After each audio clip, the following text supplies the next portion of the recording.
much this month. Anyways, I'm over here wholly unprepared to talk about these books because I haven't even pulled up my Notion. It's time to get down to business for the month of May. We got a lot we have to go over. I feel like May was kind of a successful reading month for me. We read 18 books total this month. So successful, right? 7,600 pages. 3 of those were new releases. And I gave 67 total stars this month. What? She was on a roll this month, which is really good feeling because I'm rolling into June with a lot on my June TBR. I needed to feel really good about reading this month. I usually just do in whatever order, but real quick I'm going to start with the 3 books that were only on Kindle. The first one was The Lost Fisherman. Last month I read The Naked Fisherman. I liked that book. I did not, however, love the female character in that book, but in The Lost Fisherman she redeemed herself, and now looking back I can see why her character was written the way it was, so she redeems herself in the second one. I really enjoyed the second one a whole lot. So I gave The Lost Fisherman 4 stars. I gave The Naked Fisherman 3 stars. Really good books. I'm tempted to dive back into that author again. That was written by Joel E. Ann. I am finding that Devney Perry is she's becoming a comfort read for me. She's becoming a palate cleanser. I get through her books fairly easy. They are fast paced. We get to the point where we're not sitting there pining for 18 chapters. I love that. That's what I need. So, Steel King and Riven King, loved Steel King. I only gave these books 3 stars, which is kind of the norm. There were a couple of the Eden series that got 4 stars for me, but most of her books are 3-star reads. I'm not jumping at the bit to read her books all the time, but I like that I know I can go back to her books if I need like a palate cleanser. But I also read Jasper Vale and Garnet Flats. I am loving finishing this series. I am a series girl, so I want to finish the last 2. The problem is I can't freaking get Crimson. Is it Crimson River? I can't get Crimson River anywhere for some reason. It's like it'll be delivered in July. So I guess July TBR is going to have the last 2 of the series in it. I will tell you, I gave Garnet Flats 3 stars and I gave Jasper Vale 4 stars. I really, really loved Jasper in this book. I really loved it. And I loved that it seemed like more of a normal relationship to me. Jasper was just amazing in this book. He is the reason it got 4 stars. So, Jasper Vale, Garnet Flats, a 3 and a 4-star read. Great series. I had 1 star this month and 1 2-star this month, and we're going to talk about those. I've read Mariana Zapata before. I don't remember reading Mariana Zapata before, and I think after reading this one, I know why I don't remember it. This book was this thick. This is almost 600 pages, and I feel like this book could have been this thick and told me exactly what it needed to tell me. I don't think I'm a big slow burn fan. I don't mind a slow burn, but this is fucking turtle speed, you guys. Just like, you have to really enjoy a slow burn for this. I also think that the potty humor was a little not my thing, and I thought it was weird the way that she kept having to. There were a couple of times where she referred to his son as attractive, and that's fine. It only gets weird when you have to sit there and go, but not in a weird way. That's the weird part. And then I also thought it was weird how he called her buddy all the time. There was just a lot. I just think we have a bunch of Mariana Zapata girlies out there. I know we do. I am not the end all be all when it comes to who good authors are by any means. I just know what I like and what I don't like. And I just did not like this book. I was told I should read another one of her books, but I went back on my Goodreads and I've read her before. I've never rated her books highly. But it's not a book that's going to stay in my library. I don't really care to have it on my shelf, and it's not one that in a year or 2 I'm going to look at it and go, oh, let me read that one again. Those are the kind of books that I want to keep in my library. But speaking of books that were kind of a letdown, especially coming from like one of my favorite authors, Mia Sheridan's Grayson's Vow just did not hit the mark for me. I just did not care for the female main character, and honestly, I did not see the chemistry between the 2 of them together. It was kind of disappointing. I didn't think, when I was reading this, I never in a million years thought I would ever dislike a Mia Sheridan book. She's been a good hit for me. But this was a 2-star book. However, we did read Falling for Gage, and Falling for Gage was a freaking 5-star book. This book, I did give Travis 4 stars. Archer's Voice was obviously 5 stars. This one was 5 stars. I really, really loved Gage's character and Gage's story in this book. And the way that they wrapped it up with the brothers, highly recommend this book. I know that when you read Archer's Voice, there's a lot of, you either hate Travis or you can forgive Travis. And I was one of those people who thought Travis could be redeemed. This is kind of spoilery, so skip past this if you don't want a spoiler, but in Travis's book, he is redeemed, and I think it fits in. You know, I know people who would never ever read Travis because they did not like his character in Archer's Voice, but I feel like there was so much growth, and I feel like this book just wraps it up, and I hope she's not done with the Pelion Lake series. Love this whole series.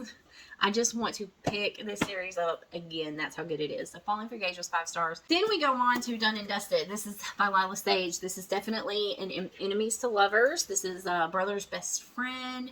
Let me tell you about Luke Brooks.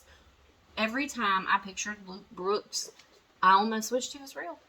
So I thought this was really cute. These are quick, easy. I gave Done and Dusted 4 stars. I am picking up Swift and Saddled for next month. Then I picked up Leonix and Cottie's Picking Daisies on Sundays. I gave Picking Daisies on Sundays 3 stars. This is a good book. Really enjoyed Levi's character in this book. The FMC in this book was really good. It's a good book. There you go. I picked up Happily Never After on our trip this past weekend and finished this in a few days. I gave this one a 3 star. And let me tell you why. It was good, but it did not compel me to keep reading it. I like books that really just compel me to keep reading and reading and reading. It wasn't bad by any means. It just was not holding my attention.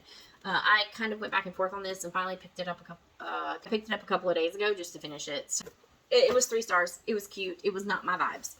Next up, we're going to talk about Funny Story, which is a new release that I read, and I loved this book. This was a 5-star read. Daphne and Miles were absolutely one of the best couples this month. I could not stop with Miles. I thought that he was charming.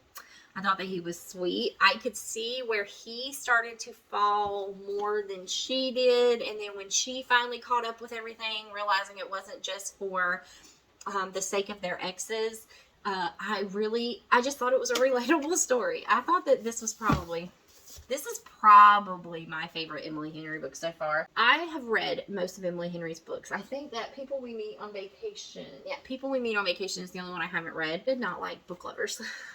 It was not my favorite book. And Beach Read was just for me. Happy Place was a good book for me.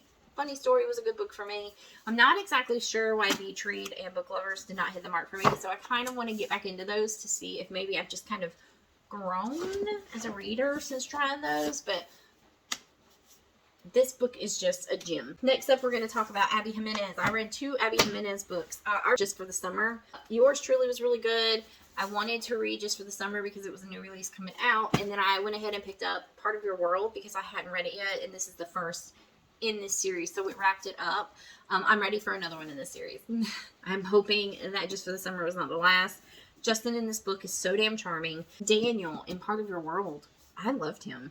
I cried for him at one point. Like, I didn't expect to cry for Daniel. I just genuinely, I fall in love with the men in her books. Jacob from Yours Truly, there's something about the way that she writes men that is just really, she knows what women want. I've got 4 more books left. The last 2 books we're going to talk about, I'm really just I'm torn on these books. And you'll see why in a minute. But we're going to talk about Jennifer Hartman real quick. I read 2 Jennifer Hartman books this month. We read The Wrong Heart and Lotus. The Wrong Heart was our book club pick for this month. We're going to talk about Lotus real quick. Lotus is the second in the Still Beating series. I gave Lotus a 4 star. It was not Still Beating level. It was good. I enjoyed it. I like the way she ties the universes together. I like that this one was not as heavy as Still Beating. But yeah, 4 stars, Lotus. I did like Oliver in this book and the neighbor girl. I just think that the lack of honesty and the way that she fights, what is her name? Sydney? Sydney's the female in this book. I just felt like we missed the mark with Sydney, because if a man that was my best friend appeared 20 years later, and I was starting to have feelings for him. I don't know that I would fight it as hard as maybe she did in this book, and she just really fought this hard. Oliver's character made this a 4-star for me. Then we got The Wrong Heart, and I bawled. I bawled my eyes out. This was 5 stars, hands down. This was our book club pick. I don't think anybody who read this book did not cry when they read this book. I think this is one of those books that if I tell you anything about it, it'll ruin it. And I really think you should just go into this book blind. Like, don't expect anything from this book. There's someone in my life who was so excited for me to get into these books. Like, I had to get into these books. They're so good. She convinced multiple people in our group chat to read these books. And I just don't know how I feel about them. I know that almost everybody loves these books. I feel like my problem is that maybe I might be a little too old for them at this point. I'm confused because I couldn't stop reading them. I finished the first one and picked up the damn second one because I couldn't stop thinking about the cliffhanger of the first one. It is very dialogue heavy. If you do not like a bunch of dialogue, you are not going to like this book. It also sometimes tends to go off on tangents for the other characters, and I get it. Like, we're supposed to be just living their lives with them. I think I would have enjoyed these books if they were half the size, and if they were half the size, and if she would have just kept certain parts of these to the other characters' books. But this is Chloe Walsh's Binding 13 and Keeping 13.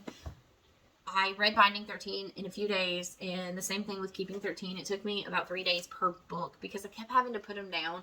There was just something about these books where I got to certain points in them and I was like, okay, I need a break from these. And I don't know if it's because they're just so large. I will say I learned from Binding 13 that in Keeping 13 there was a bunch I could just skim over, and that kind of helped me get through this one just a little bit faster. I just don't know how I feel. They're 4-star books. They're not 5-star books to me. But they're not 3-star books either. I feel like if I did like half stars, I would probably make them 3.5 stars. I don't know. I feel like if I was a teenager, I would love these books. I just don't know if am I just too old for these books? Is that what it is? I think I'm going to tell Ashlyn to read them and maybe Dylan to read them. I think that they would really enjoy these books. And I'm going to finish the series. Like, I'm invested now. I need to see what happens with Gibbsy, and I need to check in on Johnny and Shannon. Because, look, that poor girl went through a lot. And poor Johnny. He's 17 years old dealing with this shit. Okay. For a great floppy book, though. I could just lay this down in front of me, and it would hold itself open. Page after page after page. I don't know. I wish my thoughts about these books were a lot clearer than they are. They're just, I don't know what it is about these books. I feel like that's all I can say about these books is I don't know. Don't know how I feel. Like, I'm very conflicted. And I think that's why they got 4 stars for me, is even if you don't like a book, if you're conflicted about how you feel about it and you can't stop reading it, then that means something, right? That's it. That's all we got. That is 18 books, 7,600 words, and 1,400 of them were 2 books. So, that's all. We're ending on a Crystal is confused note, and we will see you in the next one. Bye, guys. I should've known it was too good to be true.